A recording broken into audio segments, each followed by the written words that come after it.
The CBA results were out this morning, and I can tell you, universally, brokers have said that the results are in line, dividend was in line, the capital tier 1 ratio was, if anything, a little bit better than expected, revenue was up 4%, and the share price is down 5%. And it's rather, I wouldn't say it's popped the CBA bubble, but it has been the excuse for selling, and it was always going to be a risk, very unlikely that this was going to propel the share price, because since October 2023, for the 2 or 3 years prior to that, the CBA just floated around $100. And in June this year, it got up to 190. So we've had 16, 17 months of the share price just going relentlessly higher. It was the marvelous stock of last year, and it's now trading on a PE of 28 times, where ANZ, Westpac, NAB are trading around almost half of that, 15, 16, 17 times. So it's almost twice as expensive as the other banks. And the yield, most people are holding the CBA for yield and don't sell it just because its yield's gone under 3%. Because most of you have bought it much lower down, and for you the effective yield is still 5, 6, 7, 8%, including franking, depending on where you bought it, possibly even higher.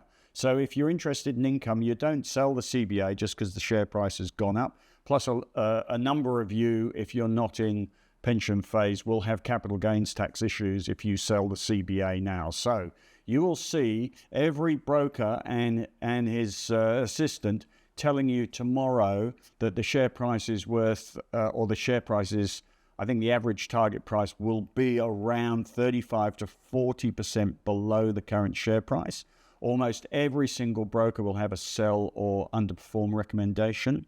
But I would just tell you, just don't take any notice, because if you're in the CBA for income, it will continue to be a fabulous income stock. As you see, revenue up 4%. It's not a growth stock, so it doesn't justify a high PE. But 28 times is higher than all the other banks, and for that reason, brokers are going to have sell recommendations. The other reason they have a sell recommendation is because they keep comparing Australian banks, particularly the CBA, to international bank PEs. Let me just tell you something about opening a bank account in London. Is that you have 20 banks you can open a bank account with. In Australia, you've got 4, 5 maybe with Macquarie, 6, 7 maybe with Bank of Queensland, and Bendigo and Adelaide Bank. So there's very little competition here, and the banks are in a cozy, not allowed to say the word cartel, but they're in a cozy oligopoly where they don't go and cut each other's throats. So it's a very comfortable business, exploiting 26 million Australians and making the bank sector between them make about $5,500 out of every man, woman and child in Australia. That includes babies every year. It's a fabulous business.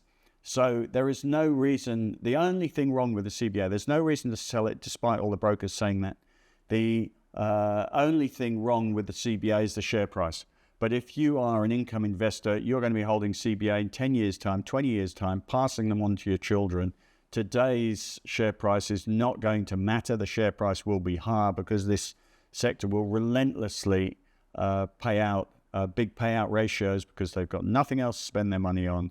They're some of the best income stocks in the world, and the mere fact that the CBA is overpriced at this point is going to be completely irrelevant to you in a few years' time. So I would say don't sell the CBA, don't get disturbed by what the brokers are going to say about it.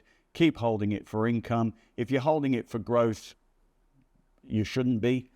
If you're trying to make money, you shouldn't be. It's a fabulous income stock. Today's 5% fall.